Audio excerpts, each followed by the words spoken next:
इसके बाद जो है श्रद्धेय डॉक्टर प्रमोद जी जो कि पीएचडी के रिसर्चर हैं, मैं उनसे निवेदन करती हूँ कि वो आए और अपनी बातों को आप लोगों के बीच रखें। श्रद्धेय प्रमोद जी।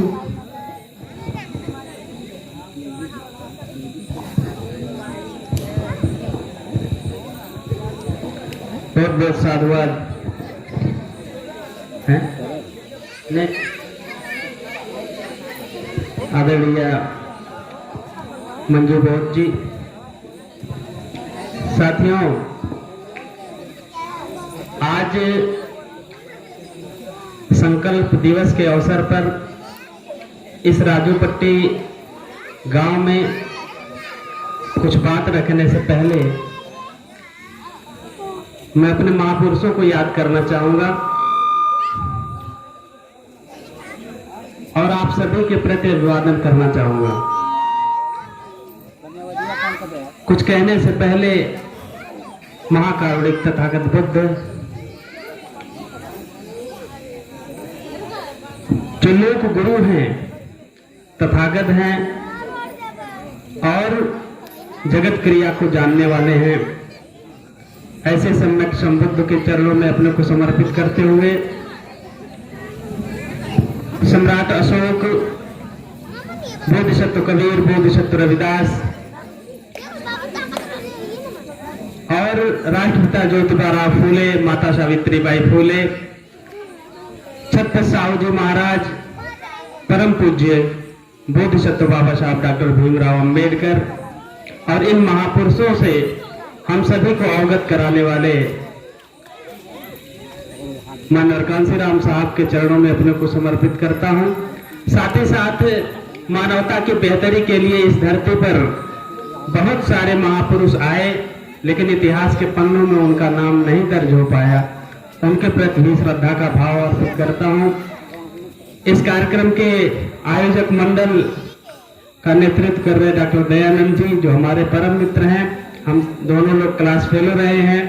आदरणीय मंजू बोध जी, उनके जितने भी सहयोगी हैं, आप सभी लोग, सम्मुख उपस्थित माताएं, बहनें, नन्हे मुन्ने बच्चे, इस गांव के सभी संभ्रांतगण, प्रधान जी, साथ ही साथ हमारे साथ आए हुए आदरणीय धर्मेंद्र कुमार जी, आदरणीय प्रेमचंद जी और मंच पर उपस्थित सभी लोगों का आप सभी लोगों को नमो बुद्धाय, जय भीम। साथियों, आज आप सभी लोग जो है लगभग 2 घंटे से यहाँ बैठे हुए हैं। बच्चे भी अपना चहलकदमी कर रहे हैं। ये जो अवसर है बैठक का, जो संकल्प दिवस मना रहे हैं, तो इसकी सार्थकता पर कुछ बात हो जाए। आप लोग आखिर क्यों यहाँ बैठे हुए हैं? मुझे लगता है कि इससे पहले जितने भी वक्ता साथी बात किए होंगे, संकल्प दिवस पर जरूर बात किए होंगे कि आखिर ये संकल्प दिवस है क्या और इसके पीछे राज क्या है। हमारे महापुरुषों ने जो आंदोलन चलाया है, जो काम किया है जीवन भर, वो क्यों किया है, आखिर उसके पीछे राज क्या है। हम सभी लोग बाबा साहब डॉक्टर अंबेडकर को हर 14 अप्रैल को, हर 6 दिसंबर को याद करते हैं। आखिर क्यों? क्यों हमारा समाज दलित है, शोषित है, वंचित है और सम्मान से विरत है? क्यों ऐसा है? इन सब सारी बातों पर संक्षेप में चर्चा करेंगे, लेकिन उससे पहले मैं आप लोगों को बधाई देना चाहता हूं कि आप सभी लोग आज संकल्प दिवस पर यहां उपस्थित हैं। संकल्प दिवस का जो ये अवसर है जिस पर आप सभी लोग उपस्थित हैं, मैं आप सभी लोगों से चाहूंगा कि 10 से 15 मिनट में अपनी बात रखूंगा और 10-15 मिनट आप लोग यही बन के रहिएगा। ऐसा ना हो कि मन कहीं और हो, आप यहां उपस्थित हो तो बात समझ में नहीं आती है। हालांकि काफी कुछ आप लोग समझ गए होंगे। राजूपट्टी, पारीपट्टी, ये जो एरिया है काफी पहले से मिशनरी है, सभी लोग बहुत सारी चीज जानते भी हैं। ऐसा नहीं है कि बहुत सारी चीज आप जानते हैं तो उसको बार बार रिपीट नहीं करना चाहिए।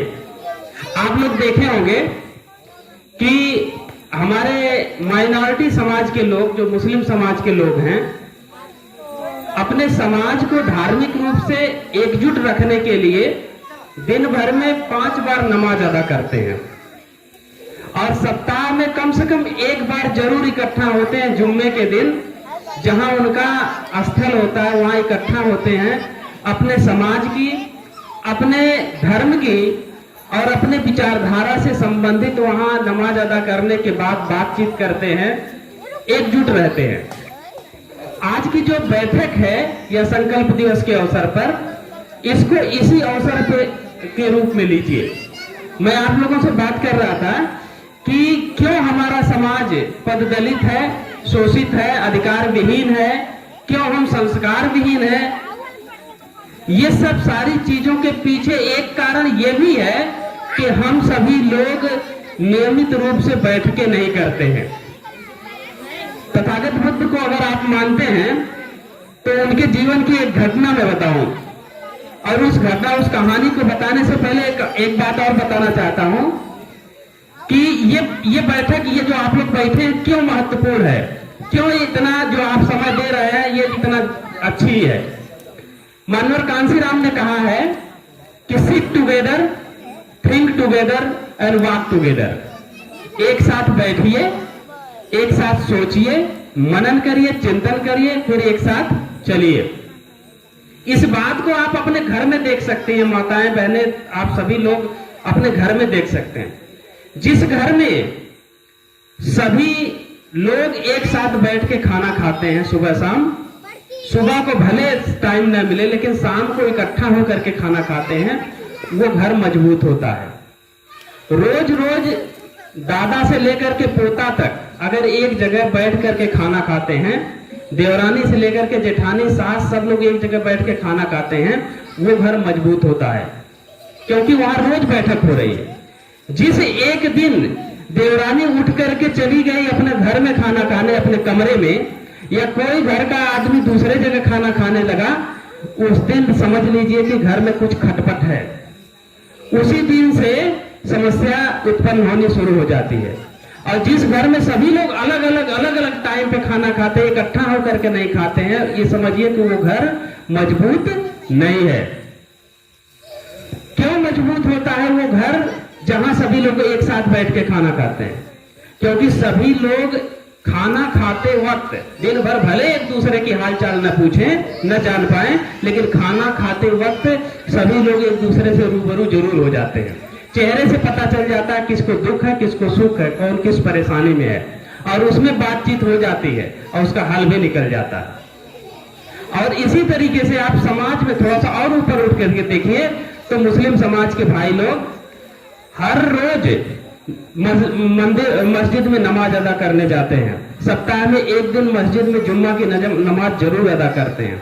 हमारे समाज से संख्या में वो कम है, हमारे समाज से एजुकेशन में वो कम है, शिक्षा में कम है, लेकिन फिर भी वो हमसे मजबूत है। क्यों? क्योंकि लगातार बैठकें करते हैं, भले ही धर्म के ही बहाने, अल्लाह के ही बहाने, लेकिन वो रोज बैठते हैं। हम नहीं बैठते क्योंकि हमारे अंदर सामाजिक धार्मिक जो संस्कार है वो नहीं डेवलप हो पाया। और जब तक हम कल्चरल आइडेंटिटी नहीं डेवलप कर लेंगे तब तक हम मजबूत नहीं हो पाएंगे। और कल्चरल आइडेंटिटी मतलब सांस्कृतिक पहचान के लिए इस तरीके की मीटिंगें बराबर होनी चाहिए। हर गांव में कम से कम सप्ताह में या नहीं सप्ताह में तो 15 दिन में इस तरीके से गांव के लोग बैठें तो वो गांव, वो समाज मजबूत होगा। पुराने लोग इस बात के गवाह हैं कि लोग जो है चौपाल लगाते थे, चौपाल में लोग बैठते थे एक जगह, बूढ़े बुजुर्ग लोग, और मजबूत होते थे। लेकिन अब जो है ऐसा नहीं होता है। इसी बात को मानव साहब ने कहा कि सिट टुगेदर, एक साथ बैठिए, थिंक टुगेदर, एक साथ चिंतन करिए, मनन करिए, एंड वॉक टुगेदर, यानी एक साथ चलिए। तथागत बुद्ध ने एक बात बताया था, जब तथागत बुद्ध राजगिरी में रहते थे तो उस समय अजात शत्रु वहां के राजा हुआ करते थे। कहानी सुनिए नौजवान साथियों, आप लोग सुनिएगा जरूर। एक राजा थे राजगीर के अजात शत्रु। उस समय तथागत बुद्ध थे। अजात शत्रु जो है वज्र गणराज्य पर हमला करना चाहते थे, उसको जीतना चाहते थे। लेकिन उनको पता था कि शाक्य मुनि तथागत बुद्ध अगर कह देंगे कि हाँ तुम जीत जाओगे तो मैं निश्चित जीत जाऊंगा, और अगर वो कह देंगे कि नहीं तुम नहीं जीत पाओगे तो मैं नहीं जीत पाऊंगा। इसलिए उन्होंने अपने एक अमात्य को तथागत बुद्ध से राय लेने के लिए भेजा, और उन्हें उस अमात्य से कहा कि जाओ और शाक्य मुनि को तथागत बुद्ध को नमन करके बगल में बैठ जाना, और जब उनकी निगाह पड़ेगी तो वो खुद तुमसे पूछेंगे कि क्यों आए हो। और बुद्ध की निगाह जब उस पर पड़ी तो उसने पूछा कि क्या बात है, क्यों आए हो। तो उसने बताया कि राजा ये चाहते हैं कि वज्जियों पर हम आक्रमण करें, उनको अपने राज्य में मिलाएं। तो क्या ये उचित है, क्या ऐसा संभव है। तथागत बुद्ध ने तब आनंद की तरफ देखा। उनके परम शिष्य थे आनंद की तरफ देखा और आनंद से पूछा कि आनंद, एक बार हम वज्र गणराज्य में गए थे और वज्र गणराज्य के लोगों ने अपनी उन्नति के रास्ते पूछे थे, उन्नति का मार्ग पूछा था, और वो उनको हमने 7 रास्ता बताया था, 7 मार्ग बताया था। क्या वो उन रास्तों का, उन मार्ग का या उन नियमों का पालन करते हैं।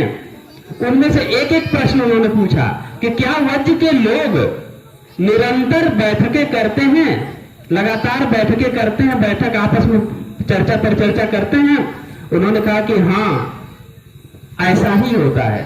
फिर उन्होंने कहा कि क्या वो बैठकें नियमित रूप से और मैत्रीपूर्ण वातावरण में होती हैं और मैत्रीपूर्ण वातावरण में ही खत्म होती हैं। मतलब कि क्या जो बैठकें करते हैं उसमें भाईचारा बना रहता है और समापन भी भाईचारे के साथ होता है। तो उन्होंने कहा कि हाँ बंते जी ऐसा ही है। फिर उन्होंने पूछा कि क्या उस गणराज्य के लोग अपने बनाए हुए विधि विधान का पालन करते हैं, क्या उनको तोड़ते तो नहीं है। तब जो है आनंद ने फिर कहा कि हाँ बंते ऐसा ही है, मतलब वो अपने बनाए हुए नियम का पालन भी करते हैं, उसको तोड़ते नहीं है। चौथी बात उन्होंने पूछा कि क्या वहां के लोग, वज्र गणराज्य के लोग महिलाओं के साथ दुर्व्यवहार तो नहीं करते हैं। तो उन्होंने कहा कि नहीं बनते जी ऐसा भी नहीं है। इस तरीके से लगभग 7 प्रश्न उन्होंने पूछा और 7 प्रश्न के जवाब जो है हाँ में आया। तब बनते यानी तथागत बुद्ध जो है उस अमात्य की तरफ मुखातिब हुए और उनसे कहा कि अगर ऐसा वो करते रहेंगे, यानी मीटिंगें करते रहेंगे, बैठक करते रहेंगे, लगातार बैठक करते रहेंगे, सौहार्दपूर्ण मैत्रीपूर्ण बैठक करते रहेंगे, महिलाओं का सम्मान करते रहेंगे, तो कोई भी राजा उनको हरा नहीं सकता।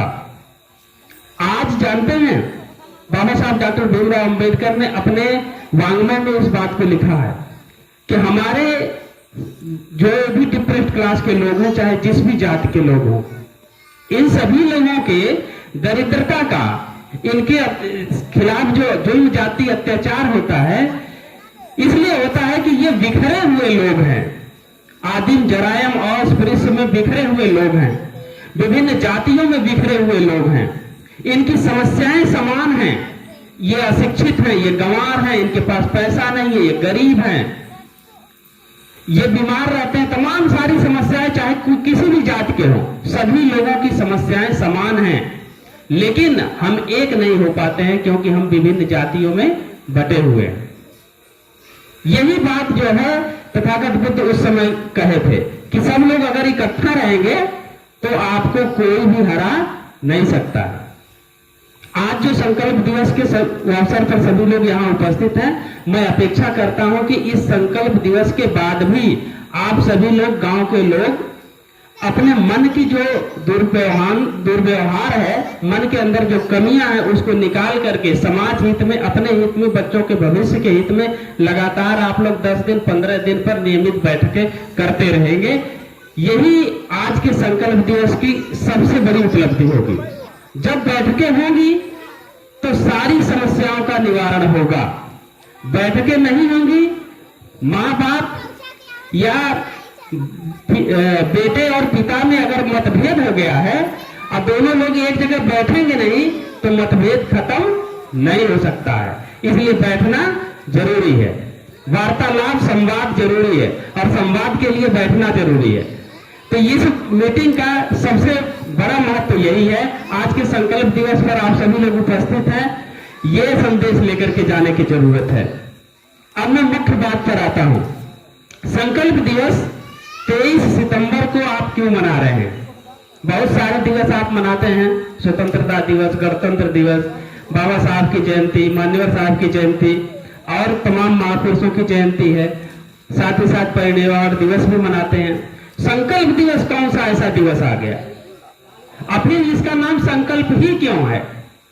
कुछ लोग तो ये भी सामान्य लोग जो गांव के संकल्प का मतलब ही नहीं समझ रहे होंगे। घर में गांव में एक शब्द आता व्रत, व्रत, और औरतें लड़कियां इस शब्द को बड़े अच्छी तरह जानती हो कि व्रत, व्रत रखती हैं। व्रत क्या है? उस दिन जो है दिन भर उपवास रहने का एक संकल्प है व्रत। किसी भी दिन, जिस दिन आप जिसको भी अपना आराध्य मानते हो, उस आराध्य के प्रति आप सम्मान व्यक्त करने के लिए दिन भर जो उपवास रहने का संकल्प लेते हैं वही व्रत है। एक कमिटमेंट है। संकल्प, व्रत, प्रतिज्ञा, प्रतिज्ञा भी एक कमिटमेंट है। उसी तरीके से बाबा साहब डॉक्टर अंबेडकर ने 23 सितंबर 1917 को एक व्रत लिया था, एक संकल्प लिया था, एक प्रतिज्ञा की थी। और उन्होंने क्यों किया? सब लोग जानते हैं उनकी जीवनी के बारे में। आदरणीय सर इसके पहले बता रहे थे बहुत सारी कहानियां, आप सभी लोग जानते हैं उस बात को।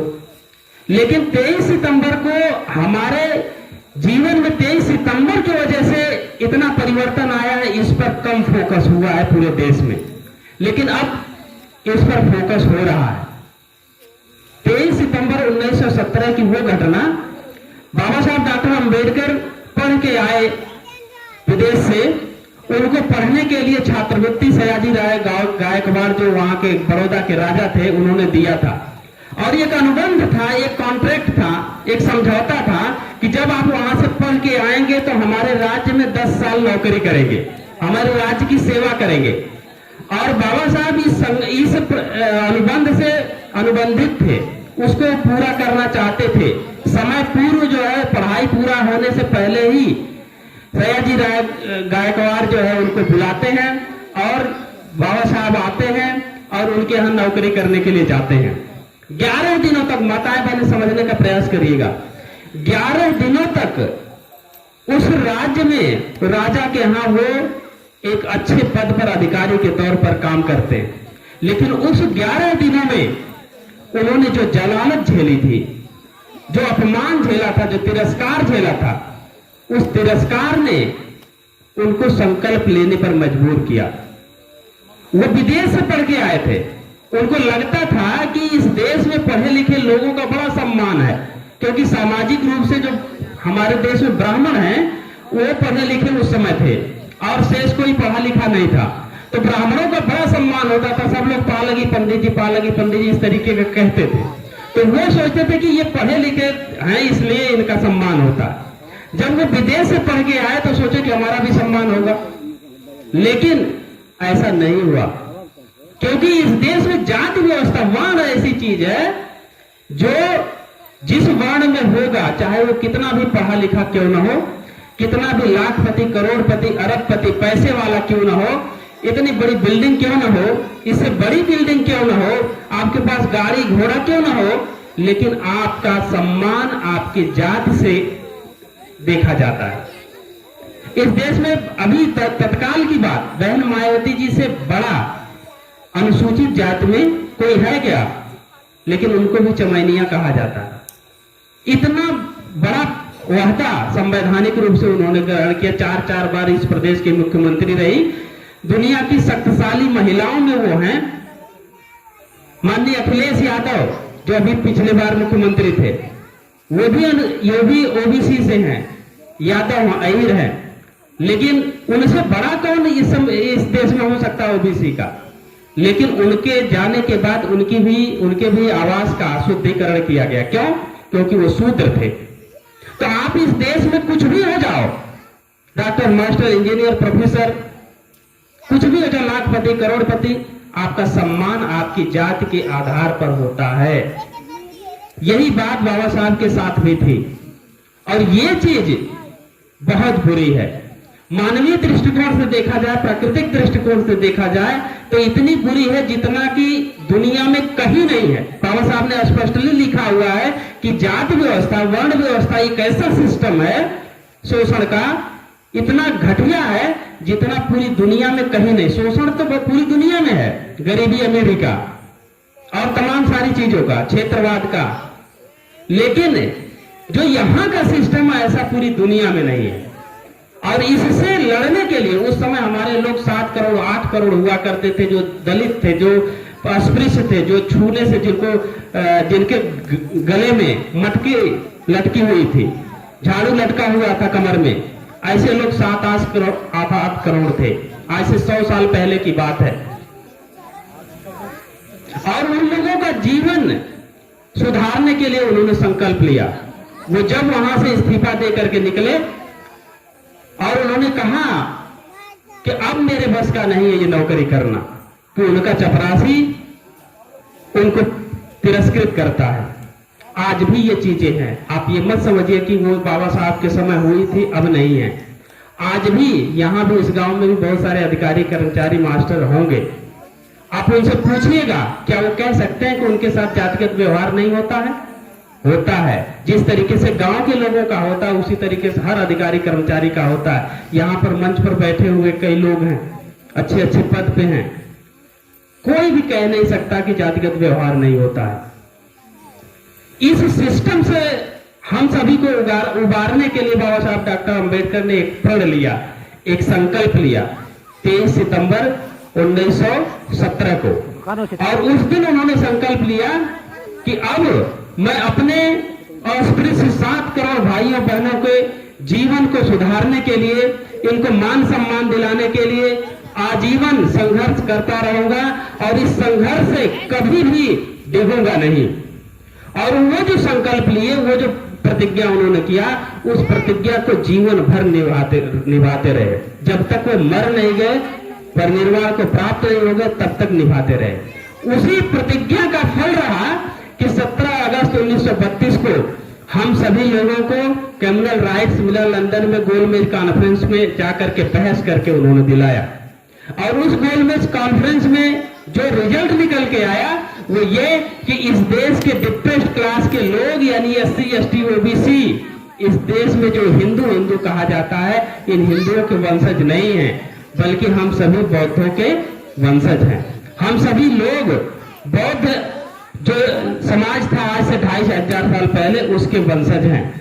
और उस आधार पर आपको 17 अगस्त 1932 को वोट देने का अधिकार, नौकरियों में प्रतिनिधित्व, विधायिकाओं में प्रतिनिधित्व और जो दोहरा मताधिकार है, वो सारी चीजें मिली। लेकिन कुछ दिन बाद यानी 24 सितंबर 1932 को वो चीजें गांधी के पूना पैक्ट की वजह से जाती रही।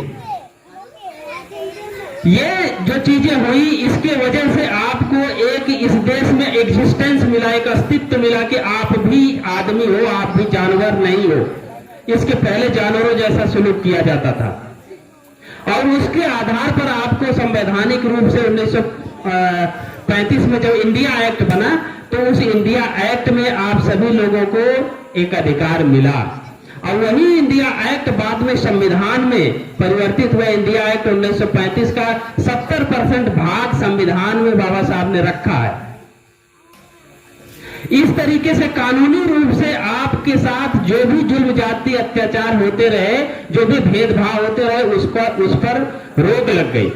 लेकिन वो चीज अभी भी पूरी तरीके से लागू नहीं हो पाई है। बाबा साहब ने जो संकल्प लिया था उस दिन, उस संकल्प को पूरा करते हुए संविधान में आप सभी को सारे अधिकार दिए। न सिर्फ आप सभी को, बल्कि इन पेड़ पौधों को भी, पशु पक्षियों को भी अधिकार मिला।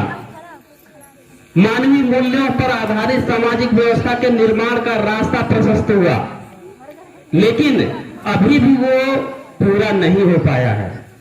आज के डेट में हमको आज के संकल्प दिवस के अवसर पर यह संकल्प लेना चाहिए कि जो बाबा साहब ने अधिकार दिलाए हैं संविधान में, जिसके वजह से वो जैसा चाहते थे समाज बनाना, उस तरीके का अभी नहीं बन पाया है।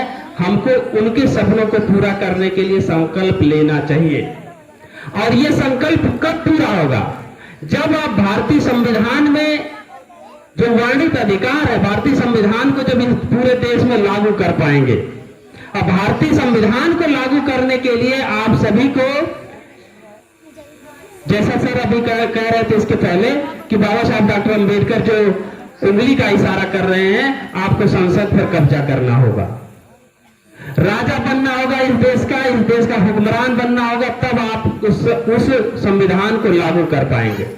बड़ा दुर्भाग्य है कि हम सभी लोग इस देश में बहुसंख्यक हैं, लेकिन हम इस देश में राजा नहीं बन पाए अभी तक। और यही वजह है कि संविधान लागू नहीं हो पाया है। और संविधान लागू नहीं हो पाया तो जैसा बाबा साहब चाहते थे जो सामाजिक व्यवस्था, उस तरीके की सामाजिक व्यवस्था लागू नहीं हो पाई है। इसलिए जरूरी है कि हम संविधान को लागू कराने का संकल्प लें। और ये संकल्प आपने लिया था, आप सभी को याद होगा, याद नहीं होगा तो मैं बता देता हूं कि भारतीय संविधान में जो पढ़े लिखे साथी हैं थोड़ा सा ध्यान देंगे, माताएं बहनों आप लोग भी ध्यान दीजिएगा, जो पढ़ रहे हैं वो स्पष्ट रूप से समझ जाएंगे बात को। भारतीय संविधान की प्रस्तावना में एक चीज लिखी हुई है, समझिएगा उस बात को। जो भारत का संविधान है वो 395 अनुच्छेद, 12 अनुसूचियां और 22 भाग में बटा हुआ है, लेकिन उसका सार जो है भारतीय संविधान की प्रस्तावना में है। और प्रस्तावना में क्या लिखा है? 1949 में 26 नवंबर 1949 को जब संविधान लागू हो रहा था, संविधान पर दस्तखत हो रही थी, तब आपने, हम सभी ने एक संकल्प लिया था, हम रहें या न रहें, लेकिन हमारे प्रतिनिधि वहां थे संविधान सभा में, हम सभी के जनता के, देश के जनता के प्रतिनिधि संविधान सभा में थे। और संविधान सभा में हमारे प्रतिनिधियों ने उस संविधान पर दस्तखत किया है। और दस्तखत करते हुए हमारी तरफ से एक कमिटमेंट किया, एक संकल्प लिया। क्या संकल्प लिया था उसको याद करिए। उसमें लिखा हुआ है कि हम भारत के लोग भारत को संपूर्ण प्रभुत्व संपन्न, समझिएगा, हम कैसा उस समय कैसा भारत बनाने की सोच रहे थे, यही उस प्रस्तावना में लिखा है। हम भारत के लोग भारत को संपूर्ण प्रभुत्व संपन्न, समाजवादी, पंथ निरपेक्ष, लोकतंत्रात्मक गणराज्य बनाने के लिए तथा उसके समस्त नागरिकों को सामाजिक, आर्थिक और राजनीतिक न्याय, विचार, अभिव्यक्ति, विश्वास, धर्म एवं उपासना की स्वतंत्रता, प्रतिष्ठा एवं अवसर की समता उपलब्ध कराने के लिए तथा उन सब में, यानी सभी नागरिकों में व्यक्ति की गरिमा एवं राष्ट्र की एकता व अखंडता सुनिश्चित करने वाली बंधुता बढ़ाने के लिए आज दिनांक 26 नवंबर 1949 को इस संविधान सभा में संविधान को अंगीकृत, अधिनियमित, आत्मर्पित करते हैं। ये हमने कहा था, लेकिन हम वो चीज कर नहीं पाए क्योंकि हमको संविधान बताया ही नहीं गया, हमारे हक अधिकार बताए ही नहीं गए। हम सभी लोगों का एक कर्तव्य, हर नागरिक का एक कर्तव्य है कि संविधान को पढ़े, अपने नागरिकों, अपने बच्चों को बताए, सब लोगों में फैलाए, क्योंकि उसी से, चाहे किसी भी जाति धर्म का हो, संविधान में किसी धर्म जाति का विरोध नहीं है, सभी लोगों के लिए समता का भाव रखा गया है। तो उसको समझने की जरूरत है। माताएं बहने 5 मिनट और जरा से बैठ जाइए, 5 मिनट और। मैं मुख्य बिंदु पर बात करने जा रहा हूं कि आज मैं चाहता हूं कि आप सभी लोग भी यहाँ संकल्प लें। बाबा साहब तथागत बुद्ध की प्रतिमा लगी हुई है, उनको साक्षी मानते हुए आप सभी लोग संकल्प लेंगे। संकल्प किस चीज का? एक कहानी बताता हूं मैं, आप लोग सुनिएगा। बेटा बैठ जाओ, सुनिए। ए बच्चा लोग इधर देखो, सब लोग, सभी बच्चे इधर देखे हमारी तरफ। ए बच्चे हाथ उठाओ, सभी बच्चे हाथ उठाए, सभी बच्चे हाथ उठाए। बहुत सही। आप लोग स्कूल में पढ़ते हो? हैं? नहीं पढ़ते? स्कूल में पढ़ते हो ना? कौन पढ़ाता है? कोई पढ़ाते होंगे, मैडम होंगे, सर होंगे, है ना? कोई पढ़ाते हैं कि नहीं पढ़ाते हैं? अच्छा एक बात बताओ, तुम बताओ जी, जब आप बदमाशी करते हो तो मैडम क्या करती है? मारती है ना?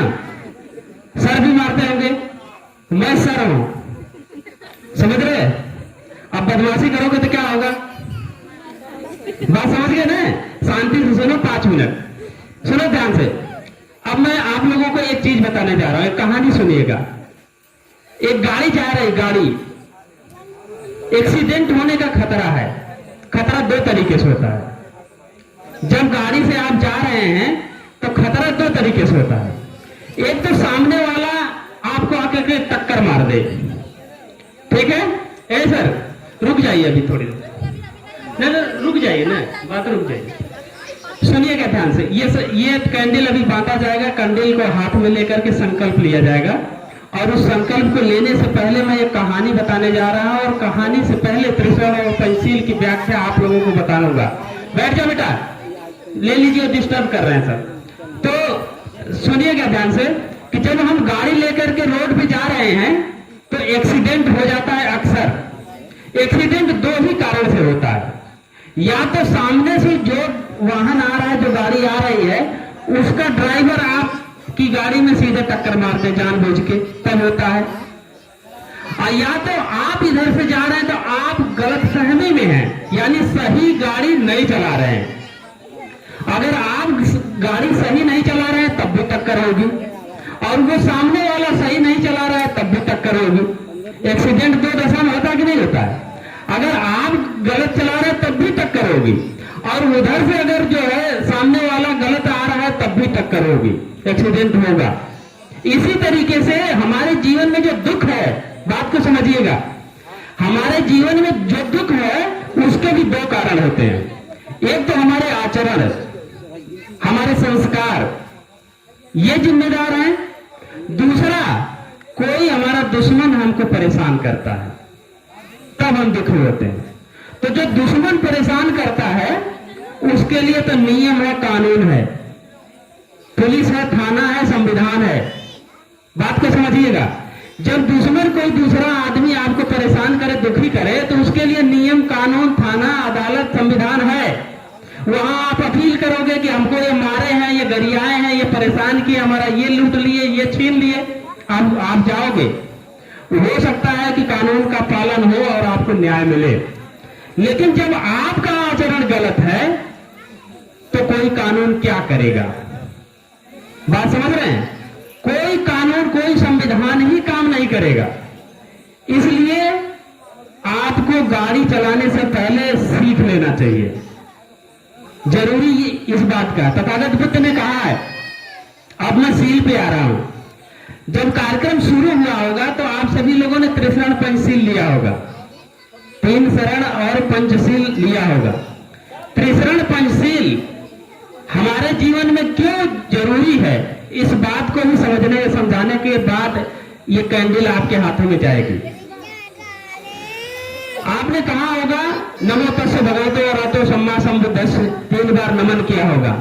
और गांव में कहावत है कि किसी बात को अगर 3 बार कह दीजिए तो 3 बचा हो जाता है, और 3 बचा माने अस्थायी हो जाता है। इसीलिए 3 बार हम त्रिशरण लेते हैं, पंचशील करते हैं, और तथागत बुद्ध को 3 बार नमो तस्य भगवतो अरहतो सम्मा सम्बुद्धस्य, नमो तस्य भगवतो अरहतो सम्मा सम्बुद्धस्य, नमो तस्य, मतलब 3 बार कहते हैं। उसी तरीके से बुद्धं शरणं गच्छामि, धम्मं शरणं गच्छामि, संघं शरणं गच्छामि, द्वितीयंपि तृतीयंपि कहते हैं। आप लोगों ने कहा होगा। तो मैं त्रिशरण पे नहीं कुछ बोलना चाह रहा हूं, लेकिन पंचशील पे आप लोगों को से बात करना चाहता हूं। पंचशील, रुक जाइए भाई साहब, अरे रुक जाओ भैया, सुन तो लीजिए। देखिए पंचशील हमारे जीवन में क्यों महत्वपूर्ण है। तथागत बुद्ध ये कहते हैं कि अगर आपको सुखी जीवन जीना है तो अपने जीवन में पंचशील को अपना लीजिए। सुख प्राप्ति के लिए आपको पंचशील की जरूरत है। और हर व्यक्ति, मैं दावे के साथ कहता हूं कि दुनिया का हर व्यक्ति सुखी रहना चाहता है। कौन नहीं सुख चाहता? सब लोग सुखी रहना चाहते हैं, लेकिन सुख प्राप्ति के लिए तमाम रास्ते अपनाते हैं और अपने आचरण पर ध्यान नहीं देते हैं। तथागत बुद्ध कहते हैं कि सुख प्राप्ति का रास्ता खुद के आचरण से होकर के जाता है। अगर आपका आचरण सही है तो आप सुखी रहोगे, अगर आपका आचरण गलत है तो आप सुखी नहीं रहोगे। इसी को शील कहते हैं। शील, गांव में एक कहावत है। कहावत क्या, एक जैसे कोई किसी को मार दिया, अपने ही बच्चे को कोई मार दिया, ढंग का पीट दिया, तो लोग कहते हैं कि अरे एकरे तन को सीलना, तो कहते हैं एकरे तन को सीलना। तो शील क्या है?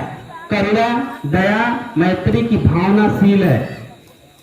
और शील 5 जो है, जब ये कार्यक्रम स्टार्ट हुआ होगा तो 5 शील जरूर हुआ होगा। पहला शील कैसे आपके जीवन में महत्वपूर्ण है वही मैं बताने जा रहा हूं। उसी का संकल्प आपको लेना अगर आप सुखी रहना चाहते हो तब। पहला शील, पाणातिपाता वेरमणि सिक्खापदं समादियामि। पाणातिपाता वेरमणि सिक्खापदं समादियामि, यानी हम प्राणी हिंसा न करने की शिक्षा ग्रहण करते हैं या व्रत धारण करते हैं। आपने तथागत बुद्ध और बाबा साहब को साक्षी मानते हुए कहा, इसका अर्थ क्या है? आपने कहा कि हम हिंसा न करने की शिक्षा ग्रहण करते हैं। इसका मतलब यह है कि जब आप हिंसा करते हो तो आपके जीवन में दुख आता। कैसे आता, माताएं बहनें समझिएगा। हिंसा का क्या मतलब है? हिंसा 3 तरीके की होती है। पहली हिंसा मन की हिंसा, कर्म की हिंसा और वचन की हिंसा। मन की हिंसा कैसे? जब आप अपने मन में किसी के प्रति द्वेष ले आते हैं, किसी के प्रति ईर्ष्या ले आते हैं, जलन ले आते हैं, तो आप दुखी हो जाते हैं। आप सुख नहीं प्राप्त कर सकते, आप बेचैन रहते हैं। किसी का घर अच्छा हो गया, कोई कपड़ा अच्छा पहना, किसी की गाड़ी हो गई, किसी घर जो है अच्छे पढ़ रहे हैं लोग, अगर इस बात से आपके मन में कष्ट है, जलन है, तो ये मन की हिंसा है। और जो मन की हिंसा करेगा वो सुखी नहीं रहेगा। दूसरी हिंसा, कर्म की हिंसा। कर्म की हिंसा का मतलब बिना किसी कारण के किसी को मार देना, पीट देना या ऐसा कर्म कर देना कि सामने वाला दुखी हो।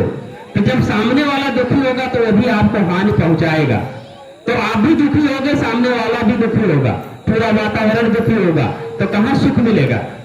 आप बगैर किसी कारण को अगर मारते पीटते हैं किसी को तो आप कभी भी सुखी नहीं रह सकते। इसी तरीके से तीसरी हिंसा है वचन की हिंसा, और ये बड़ी खतरनाक हिंसा है। लुच्चागिरी करना, चुगली करना, गाली देना, ये सब वचन की हिंसा है। कटु वचन बोलना, बिरही बानी बोलना गांव में कहते हैं, महिलाएं अक्सर ऐसा करती हैं, कुछ पुरुष भी इस तरीके से बोलते हैं। तो जो बिरही बानी बोले, जो झूठ नहीं, जो गाली दे या ऐसी वाणी बोलिए जिससे दुख हो, अगर ये चीज छोड़ देते हैं तो आप सुखी होंगे, नहीं तो दुखी होंगे। इसी बात को कबीरदास जी ने कहा कि ऐसी वाणी बोलिए मन का आपा खोए, औरन को शीतल करे आपा शीतल होए। जो तथागत बुद्ध उस समय कहे थे, उसी बात को 1400 साल बाद जो है 1500 साल बाद कबीरदास जी कह रहे हैं। तो जो मन की हिंसा करता है, कर्म की हिंसा करता है, वचन की हिंसा करता है, वो कभी भी सुखी नहीं रह सकता। चाहे आप किसी भी देवी देवता को पूज लीजिए, चाहे कहीं आप नहा आइए, आप सुखी नहीं रह सकते। इसलिए हिंसा करना छोड़ दीजिए, आप सुखी रहेंगे। पहला सील हो गया। दूसरा सील, अदिन्ना दाना वेरमणि सिक्खापदं समादियामि, यानी जो चोरी करते हैं, चोरी न करने की शिक्षा ग्रहण करता हूं, ये आपने कहा, पाली में बोले थे आप, अदिन्ना दाना वेरमणि सिक्खापदं समादियामि। उसका हिंदी है कि चोरी न करने की शिक्षा ग्रहण करता हूं। इसको दूसरे शब्दों में कहते हैं कि जब तक कोई व्यक्ति कोई सामान दे न दे अपने से, तब तक वो सामान न लेने की शिक्षा ग्रहण करता हूं। चोरी भी कई प्रकार की होती है, काम की चोरी, समय की चोरी, वस्तु की चोरी। जो काम चोर होता है, आपके गांव में बहुत सारे काम चोर होते हैं, जो काम चोर होता है वो सुखी नहीं रहता है। जो समय चोरी करता है, यानी आज का काम जो है कल पे टालता है, कल का परसों टालता है, वो कभी सुखी नहीं रह सकता। जो वस्तु की चोरी करता है, किसी कोई सामान ले लिया, किसी कोई वस्तु ले लिया, पैसा चुरा लिया, वो कभी सुखी नहीं रह सकता है। इसलिए अगर सुखी रहना तो छोड़ दीजिए ये। तीसरी चीज, कामेश मिच्छाचारा वेरमणि सिक्खापदं समादियामि। कामेश मिच्छाचारा के बारे में तथागत बुद्ध कहते हैं कि इस कामेश का मतलब व्यभिचार, मैं व्यभिचार न करने की शिक्षा ग्रहण करता हूं। सुनिएगा इसके बारे में, बड़ी महत्वपूर्ण बात है। और ये हमारे समाज में, हमारे क्या हर समाज में ये है, जो व्यभिचार करता है वो कभी भी सुखी नहीं रह सकता। तथागत बुद्ध कहते हैं कि इस धरती पर आपकी गृहस्थ जीवन में जो जीवन जी रहा है उसके लिए, कि एक पुरुष के लिए उसकी एक ही पत्नी हो सकती है।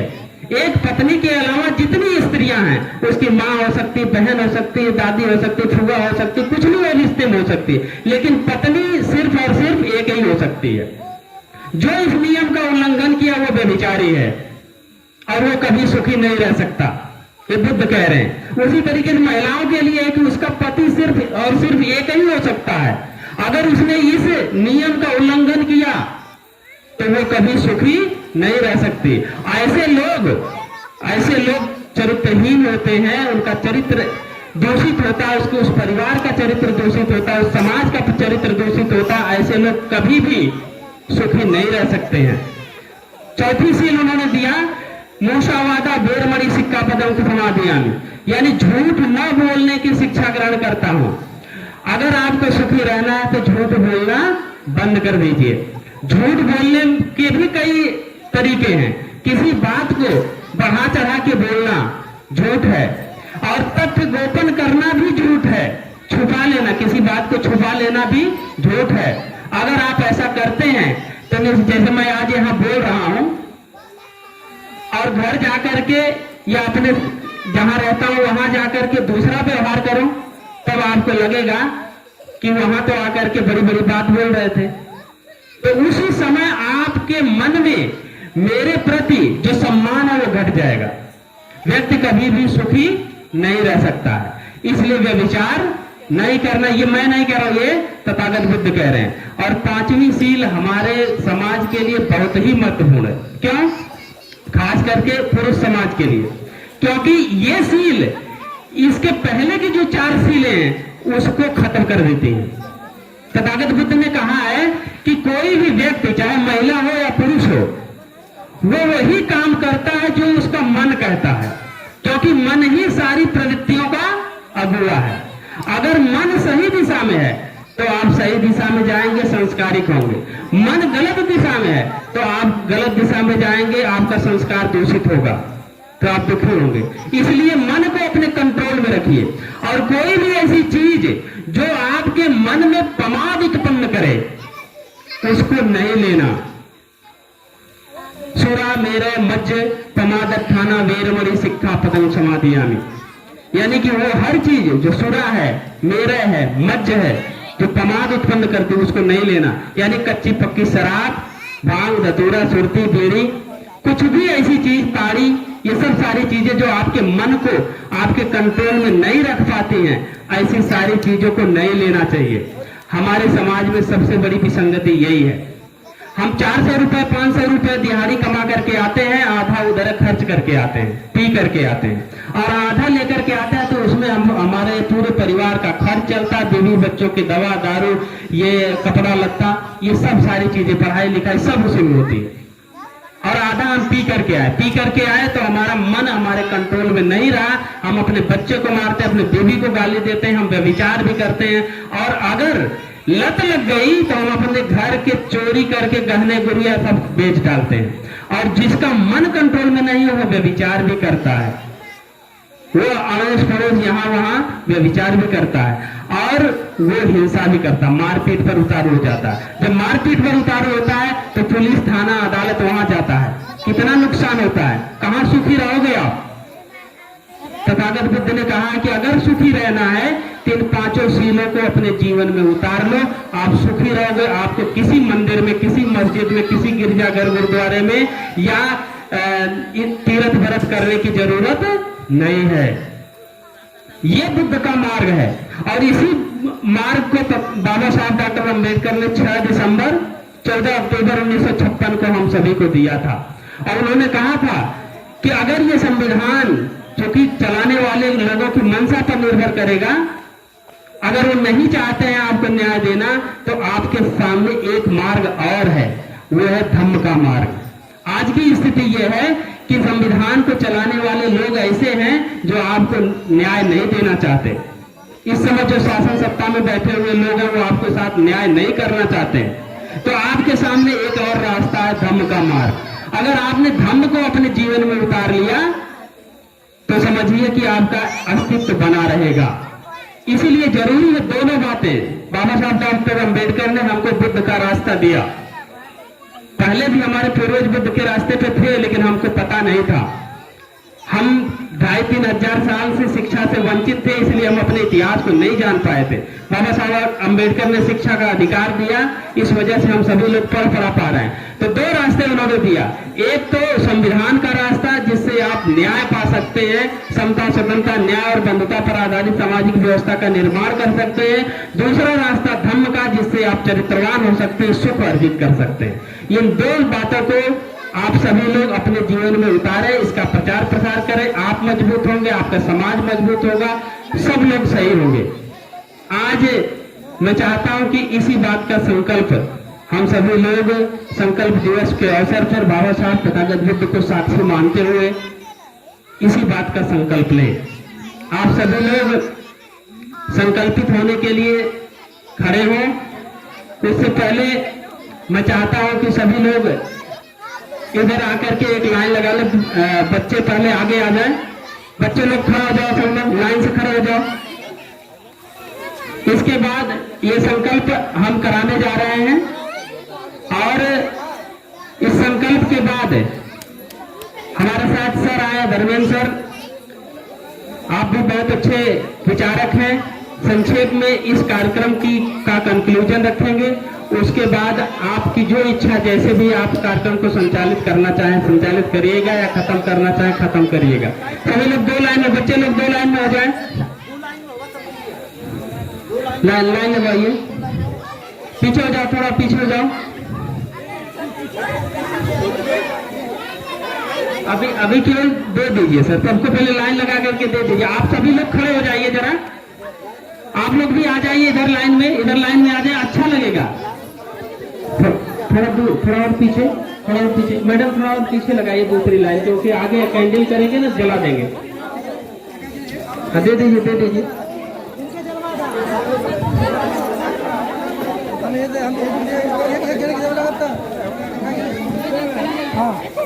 जला के एक दूसरे जलवा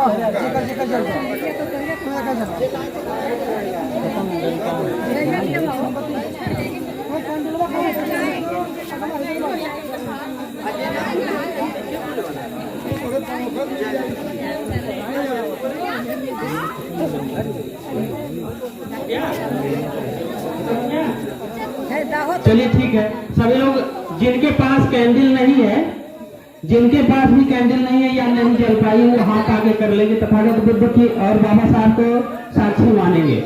ठीक है।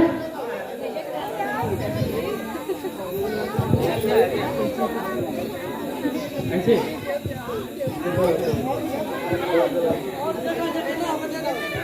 सब लोग एक दूसरे से चला लो। व्हाइट ड्रेस ऊपर आ जाओ, व्हाइट ड्रेस ऊपर आ जाओ। व्हाइट ड्रेस देखना है, उसको चलाना होगा। हाथ नीचे कर।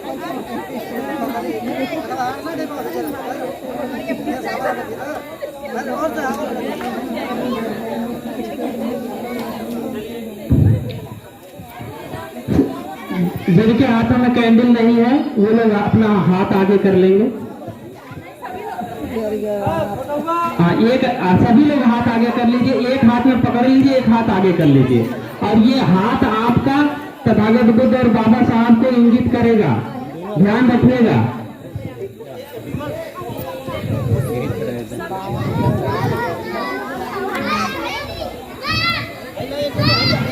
चलिए स्टार्ट करते हैं।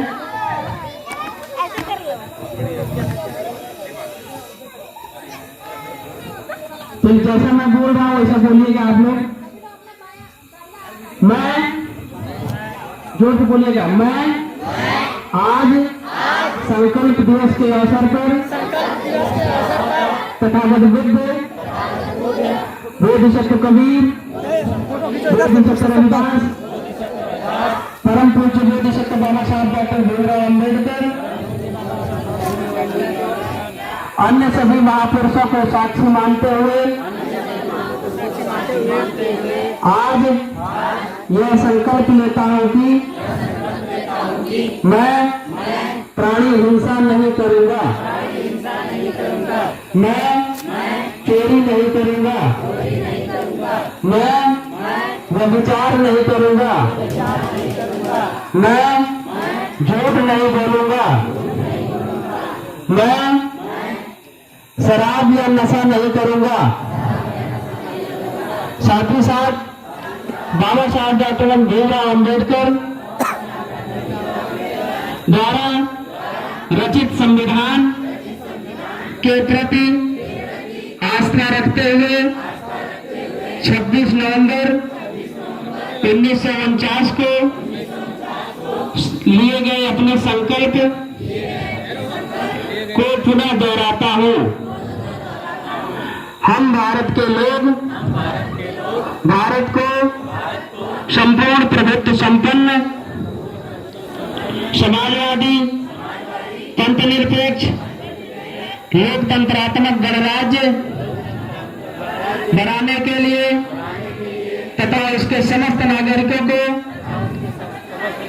सामाजिक, आर्थिक, राजनीतिक, न्याय, विचार, अभिव्यक्ति, विश्वास, धर्म एवं उपासना की स्वतंत्रता, प्रतिष्ठा एवं अवसर की समता प्रदान कराने के लिए तथा उन सब में व्यक्ति की गरिमा एवं राष्ट्र की एकता व अखंडता सुनिश्चित करने वाली बंधुता बढ़ाने के लिए आज दिनांक 26 नवंबर 1949 को इस संविधान को आत्मर्पित, अधिनियमित एवं अंगीकृत करता हूँ। साधु साधु साधु। अब सभी लोग अपने अपने स्थान पर बैठ जाएंगे और जिनके पास कैंडल है वो लाइन से ले आकर के कैंडल यहाँ तथागत बुद्ध और बाबा साहब के यहाँ लगा देंगे। हाँ, पीपल, ये जो बोध वृक्ष है, बोध वृक्ष पीपल के चारों ओर लगा दीजिए सभी लोग। और उसके बाद आप सभी लोग अपने अपनी जगह पर बैठ जाएंगे। बस 5 या 7 मिनट में इस कार्यक्रम को खत्म कर रहे हैं।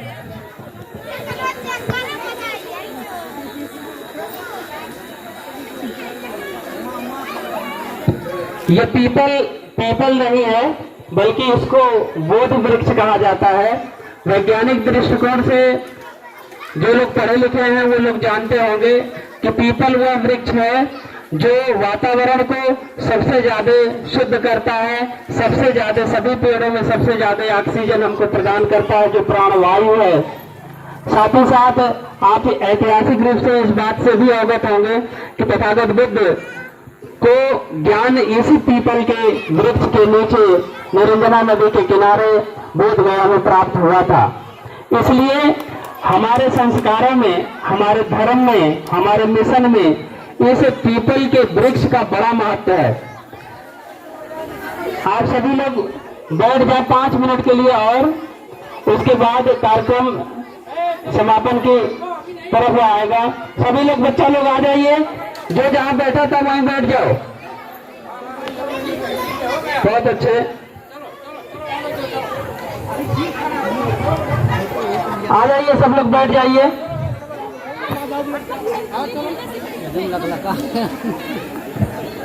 कोई भी बच्चा, कोई भी व्यक्ति, महिला या पुरुष जाएगा नहीं, क्योंकि इस कार्यक्रम के तुरंत बाद आप सभी लोगों को खीर वितरित की जाएगी। खीर को बौद्ध धर्म में पायस भी बोलते हैं। पायस का महत्व हमारे धर्म में, हमारे संस्कारों में इतना है कि जब भी कोई अच्छा काम होता है तो उस कार्यक्रम की समाप्ति पर मन को अच्छा करने के लिए, पेट को अच्छा करने के लिए, शरीर को एनर्जी प्रदान करने के लिए खीर का दान दिया जाता है। खीर दान उसको कहते हैं। तो जो कार्यक्रम के आयोजक लोग हैं वो खीर बनवाए हैं, आप लोगों को खीर दान दिया जाएगा। इसलिए सभी लोग बैठ जाए। अब मुझे लगता है कि आप सभी लोग, एक बार फिर मैं आप लोगों को याद दिला दूं कि आप सभी लोगों ने आज तथागत बुद्ध और बाबा साहब को याद करते हुए, उनको साक्षी मानते हुए प्रतिज्ञा लिया कि मैं हिंसा नहीं करूंगा, मैं व्यभिचार नहीं करूंगा, मैं चोरी नहीं करूंगा, मैं झूठ नहीं बोलूंगा और मैं कोई नशा पान नहीं करूंगा। साथ ही साथ भारतीय संविधान को लागू करने के लिए उसमें प्रदत्त जो संवैधानिक अधिकार है, जो मौलिक अधिकार है, उसको लागू कराने के लिए जिस विचारधारा की,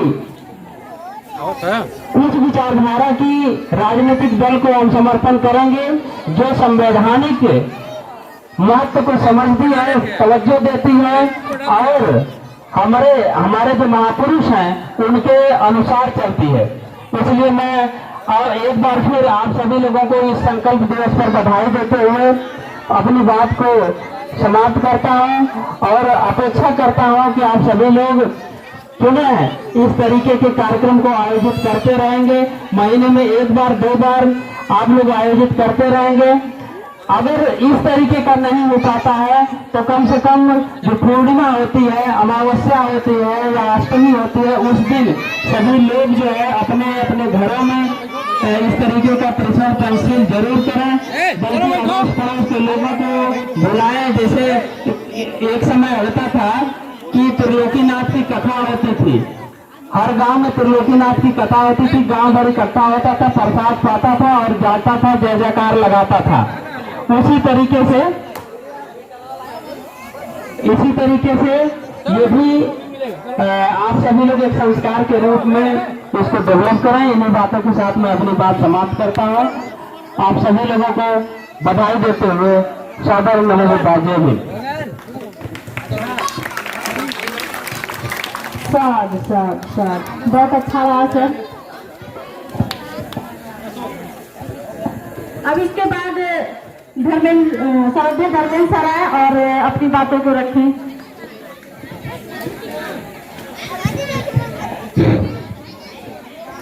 धन्यवाद संचालक महोदय एडवोकेट मंजू भट्ट। सर्वप्रथम मैं जगत क्रिया को जानने वाले तथागत गौतम बुद्ध के चरणों में श्रद्धा सुमन अर्पित करते हुए बाबा साहब गौतम बुद्ध